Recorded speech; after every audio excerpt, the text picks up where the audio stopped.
headed to the range, as y'all can see by the title. Get a little range time in. It actually wasn't expected, but I figured since I got the chance, I might as well go ahead and take advantage of it. So I'm gonna move this to the side. I don't need this beer getting all in the way. But what's going on with y'all, man? Appreciate y'all for tapping in, checking out the channel, seeing what's going on. I know a lot of y'all probably at work right now, but I ain't at work. But I gotta go later on today. So since got a little time, I'm gonna go ahead, hit the range, get a few rounds down range, do a little training, get a little video going on, work with this GoPro that I got now, which I actually been had the GoPro. I'm just now getting around to using it. So hopefully I get a little bit better footage with it when I start using it, should I say. So we got it charged and getting ready to go. But what's going on with y'all, man? Good morning, good morning.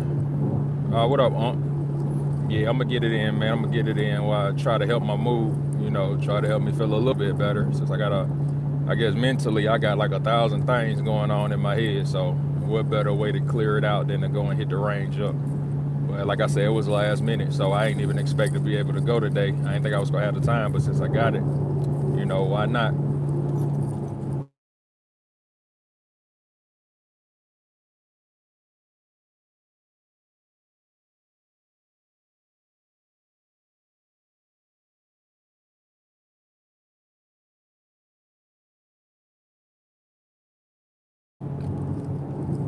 But yeah, what's going on with y'all today, man? How everything been going with y'all?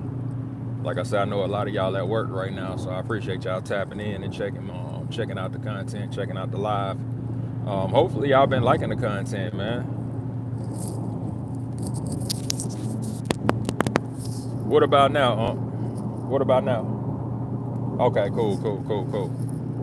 Yeah, sorry about that. I don't know what was going on with that audio. I pushed my headset in just a little bit, so maybe that was the problem, or maybe it was where I'm at right now on the highway.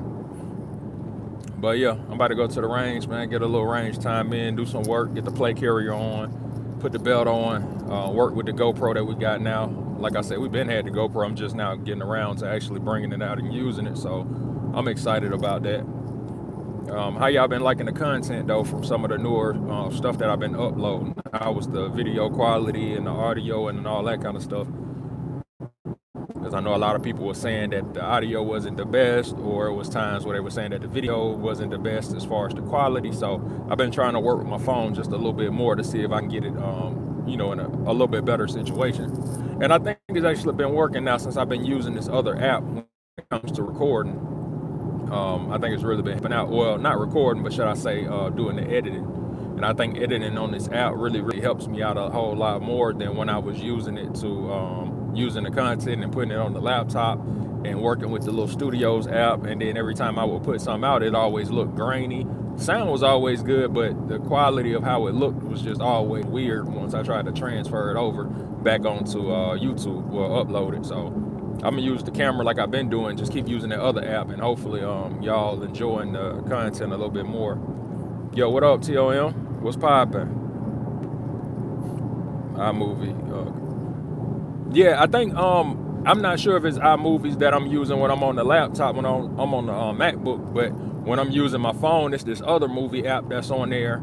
And instead of transferring all of my content over to the laptop and then editing there, I just record it and then edit straight on the I'm thinking it might be iMovies that's on the phone, but I just go and straight start editing there, and I get a whole lot better results. Even when I got stuff where the sound isn't working the best, I'll just do a voiceover for the content that I'm doing, unless I'm doing something at the range where it's just me and it's loud enough to pick up my sound and not so much all of the extra background noise. Or I'll just wait till people stop shooting and then I'll go ahead and start putting my content together.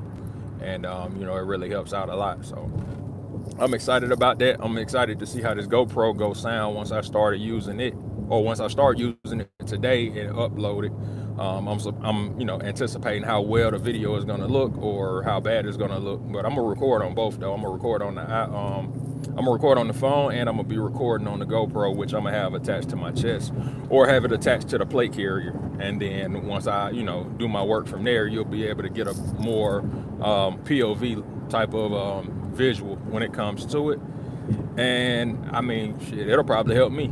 as far as like looking and seeing what I'm doing right, what I'm doing wrong. You know, now at this point I got my shot timer, so I'm really able to work on my speed and all that kind of stuff. So I think today I'll probably work with some transition stuff using the plate carrier and the belt reloads. I can't really like force malfunctions and stuff like that outside of just, you know, making the bolt lock back because it ran out of ammo, and doing some type of reload transfer drill, or, you know, speed reload or tactical reload, or however you want to however you want to call it.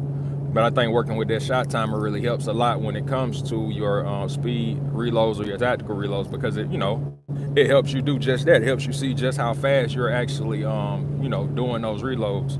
And a lot of times I think when you think you're going to do it versus when you actually start doing it, you'll realize how slow you actually are in comparison to when you start practice doing it and you practice a lot. But I'm not one of those people that sit around and practice all day in the house and, you know, put my belt on, put my carrier on, dry fire all through. Like, nah. When I'm at home, I don't feel like doing none of that stuff. I ain't gonna lie to you.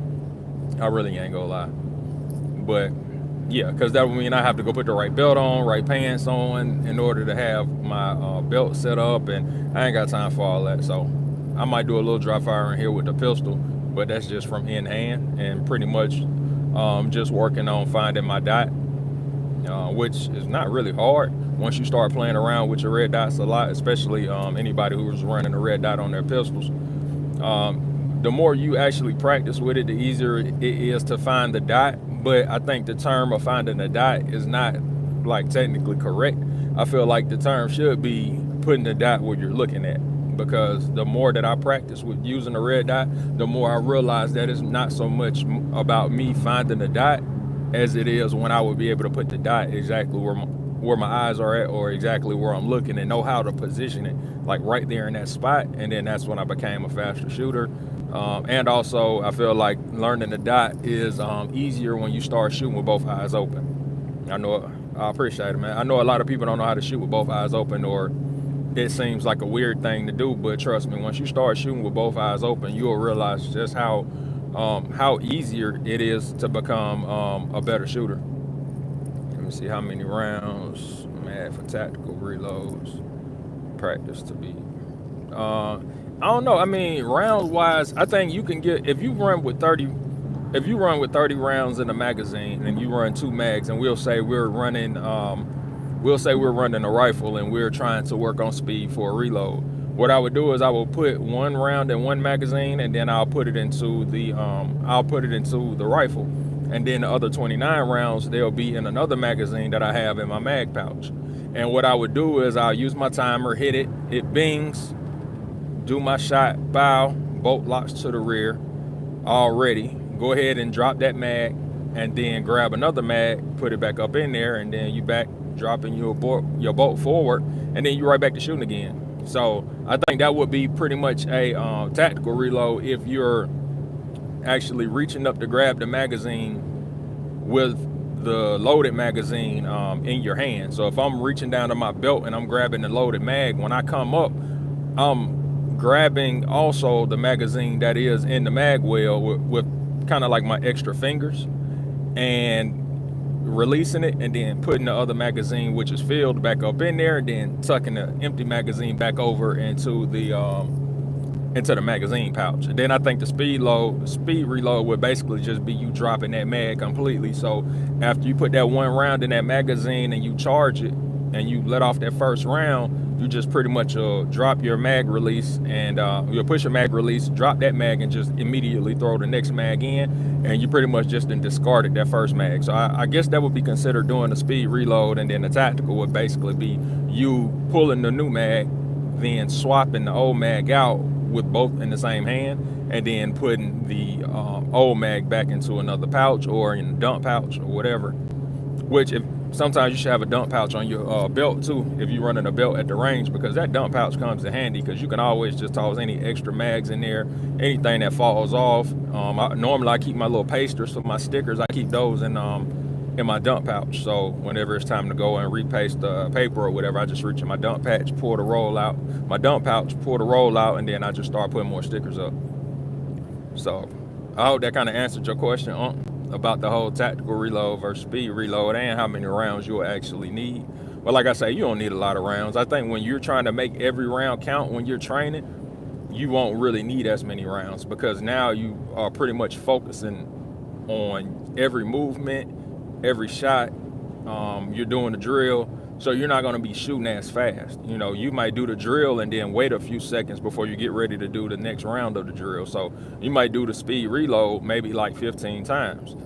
But if you're trying to make sure that you're doing it at the right pace that you want to do it, as well as good shots on target in the A zone, you won't be running through ammo that fast. You'll actually be running through it a whole lot slower, and you'll realize that after about maybe 30 minutes go by, that once you're paying attention to your hits, you're paying attention to your reloads, you realize you hadn't even shot through a whole lot of ammo. You might have shot through like 20 rounds.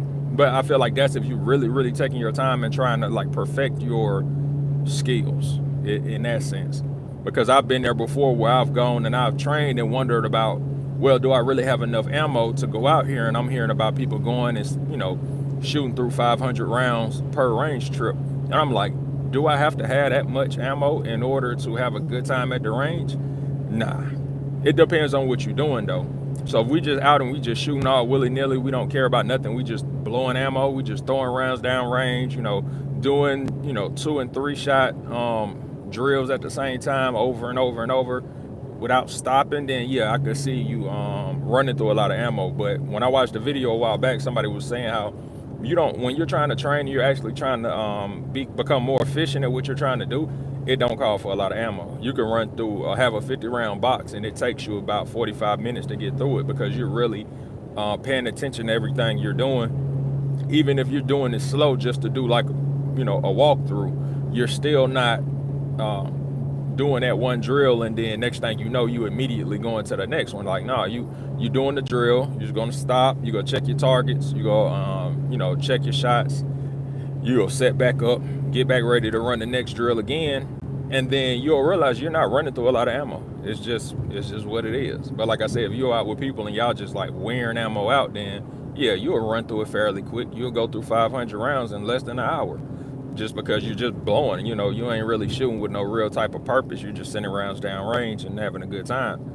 But I enjoy, I mean, me training and doing what I do, it's a good time for me. So even if I don't shoot a lot of rounds, I had a good time because I know I might have worked on some type of craft or worked on some type of skill or got better, maybe with some type of reload, better with my speed. Like, it really, you know, I just enjoy training. See, how about clearing jams? It depends on what type of jam or mistake that you have, honestly. Like, you could have like if your bolt won't go forward and you over there kind of keep pulling your charging handle back, you might need to pull it back a little bit more, use your forward assist, because you might have well, I take that back. You will want to pull your charging handle back to get your bolt locked to the rear in order to remove any type of a double feed, or you might have a round that got caught in between the bolt and the window or something like that. So you'll try to, you know, use that.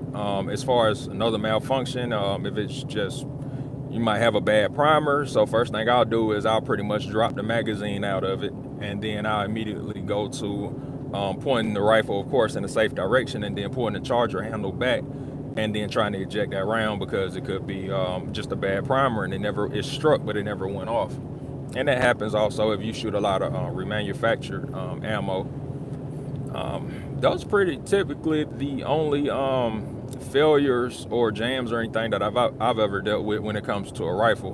When it comes to a pistol, you know, getting stovepipes where basically like your shell casing never fully ejected out of the slide, so the slide went forward before it could fully eject out, and now it's jammed the shell casing, and that's pretty much an easy one. You know, you can just rack the slide back, tap the magazine at the bottom to make sure that it's seated, and then you should be right back shoot again. And then sometimes you might have a malfunction where, like I say, you might have a bad primer, so I'll immediately just drop that magazine out and I'll try to rack that chamber back, rack my slide back in order to clear that in order to clear the chamber, in order to clear the barrel, and make sure that you don't have no obstructions or anything like that inside of it. And shit, that's about it, honestly. I mean, anything else after that I could think of that you might have outside of like a squid or a stovepipe or a bad primer, or maybe you got a magazine and it just didn't feed the round into the up into the barrel. I mean, something like that maybe. Hey, yo, what up? What up? What up, man? I appreciate everybody who tapped in right now, man. We on the way to the range, so thank y'all for checking in and watching my live right quick. I'll probably be on here for like another 15 minutes before I get to the range, but I wanted to tap in, see how everybody was doing, check out, check y'all out, see what was popping. But yeah, if you're still on here, that's pretty much how I would, deal with the jams and stuff like that. And most of the times, I think on rifles, you'll get to where you'll have a round lodged in between like that window, and it'll be hard to kind of get it out because it might be stuck. So you'll just have to pull your charger handle back. I know in AKs I used to have a lot of issues with that, and it seemed like the bolt would actually get stuck. So I'd have to like slam the stock down onto like the table or onto like the ground or something in order for it to unlodge the charger handle so that you could pull it back, because it's a side charger handle instead of right on the top, since the AK and AR-15 on the different platforms. But yeah, I don't like the AK-47s neither. So I mean, anybody who has them, salute to y'all. I like the way that they look, and I think the aesthetics of an AK-47 is fantastic. I don't think you could find a better looking situation. I mean, I'm a big AR-15 guy, don't get me wrong, but it's just something about an AK-47. It just looks right, every part of it. And when people start to, really putting some work into them, really getting some real upgrades to them, and I'm not talking about like no low end stuff. I'm talking about some real upgrades. Things be looking so nasty. But one thing that I realized with AKs, and anybody who I've seen shoot them, and I've shot an AKs before because I used to have a Wasser 10 AK-47 by Century Arms. But one thing I feel like I can say about the AK-47 platform in comparison to the AR-15 platform is you can shoot a $400, $500 AR-15 from Palmetto State Armory, and you can shoot it well, and it'll run well. But for some reason, I don't know why, when you're running an AK-47, it seems like unless you're buying an AK-47 that's on the top tier grade of like maybe around 16 to 1700 and more in price, that's only when it seems like you'll get an AK-47 that's actually enjoyable and comfortable to shoot. Anything less than that, for some reason, it doesn't seem like you get your money's worth. It seems like it's a bunch of crap, honestly. That's what it seems like. You get just a bunch of crap. But that's just my experience. I could be wrong. I know everybody else has their own experiences when it comes to the AK-47 platform. But like I said, I like the way that it looks, the aesthetics of it. I think it looks fantastic. But when it comes to how quality the experience is, when it comes to shooting them, I feel like you'll have to be basically spending over $1,700 in order for you to get something that's going to function like an AR-15 platform, basically. See, I never had AK, but hey, man, I love them AR-15s, man. You can't go wrong with the AR, man. The AR-15 is classic M4 Colt AR-15 with the Surefire light on it, pressure pad. With the I guess they got the Surefire light with the infrared light attached to it, or within the white light. D-ball PEC 15. What is it? I think by Steiner for the IR laser. I'll probably go with the EOTech HHS with the magnifier on it and a solid sling. Oh man, you golden at that point. I go 14 5-inch barrel on it, and maybe go with like a Tango down vert grip. It's over with. You got everything you need right there. You see, nah, man, I ain't even getting no suppressor yet. I had the cash to get it, and I didn't, and I'm kind of glad that I didn't, because I ended up buying some more stuff that I felt was just a little bit more important. But I feel good about getting one now, though, since I see where we at right now as far as the country and the 2A community and stuff like that. Yeah, turnarounds is real nice from what I'm hearing. People getting them back in less than a week.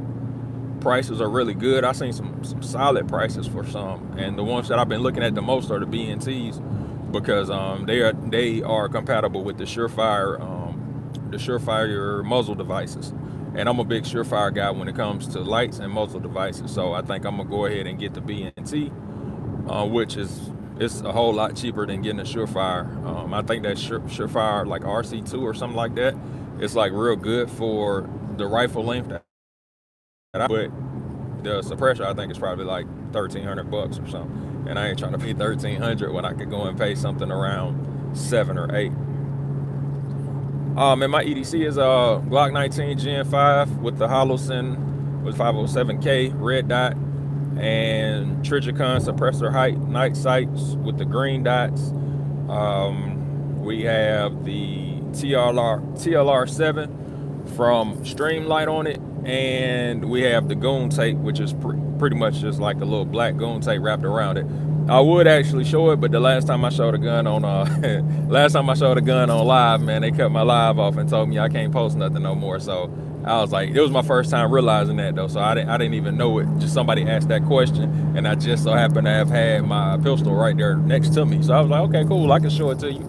As soon as I did, maybe like 2 minutes later, they cut my live off. Let me say, I'm gonna get the Glock swing. Hey man, I rock with it, man. It's Glocks all day over here, man. We all Glocky. Glock. Every handgun I got at the range today that I'm about to shoot is a Glock. But that's just me. I might be a fanboy or whatever you call them, but Glock was my first pistol that I ever bought. And not the first one I ever shot, but just the first one that I ever bought. And I just always been a fan of Glock. But my favorite pistol, I think, off top would probably be that Beretta M981. I think that's the model of it, and that's the one that I shot in boot camp. And that was my first time shooting a Beretta, and I was just like, man, this pistol is like perfect. The weight is right. It's just, they don't make as many that are optic compatible when it comes to like, you know, putting a red dot on, unless you getting like their newer models. But I would get one really just for nostalgia, even if it was like a used police one. Glock 19, best gun. Yeah, for sure. Glock 19, man. Now, I would say Glock 17. I think I'm gonna say Glock 17 is probably like the best pistol ever. I think you can't go wrong. Perfect ammo capacity, perfect slide length, concealable, depending on your body type, of course. Very good in hand. I mean, shit, Glock 17 out the box is probably like the best handgun in the world. See, I'm in Detroit. I carry a ARP and a 1911. Hey man, I already know how them crackheads be getting out there. My boy, he from the west side of 7 Mile, but he a police officer out there in Detroit. I ain't gonna call his name because you never know who might be looking for somebody. But yeah, we was in the Navy together. That's my guy, man. He been a police officer for a minute now, probably like 6 years, maybe 6 or 7 years out in Detroit. And yeah, he be telling me all of the stories out there. So I ain't mad at you for rolling like that. They gotta have that card on you. Glock Blue Label Program. 7 nice discount. Yeah, I mean, I looked at it on Primary Arms. They had the Blue Label thing because I already get a discount because I'm a veteran. So when I was going on there seeing the Blue Label stuff, and I'm thinking I can get it, but it was like you can only get it if you're a resident of Texas. Like you had to show like the proof of residency in Texas. So I thought that the Blue Label thing was gonna be for everybody since you know, I'm a veteran. I automatically get all my discounts and everything on everything that I buy on Primary Arms. But when it came to that whole Glock thing, I was like, so I can't get the Blue Label Glocks. Like I just didn't get it. But where do they have it at? Like what other places? Because Primary Arms is the only place that I know of that has the Blue Label program. So let me know where you get yours from, or where you know that they do them at online, so that I can buy them, because I'm actually looking to get me another Glock right now. I'm in between a Glock 43X, which we already have one now, but it's not the one that is the MOS though. It's just the first gen Glock 43X, the one before they had like the before they had the MOS and before they had the rail at the bottom for you to put a light on. The one I have is the one with the smooth rail at the bottom. Well, it's no rail at all. It's just smooth at the bottom, and it doesn't have an option for you to put a red dot on it. And I don't want to get one of those red dots that you can like take off your rear sights and then like adjust it on, and then like I don't want that. Like I just want a cutout for it, so that way I can mount whatever different type of red dot that I want to put on it, you know, in case I want to change it or something like that. And then I know they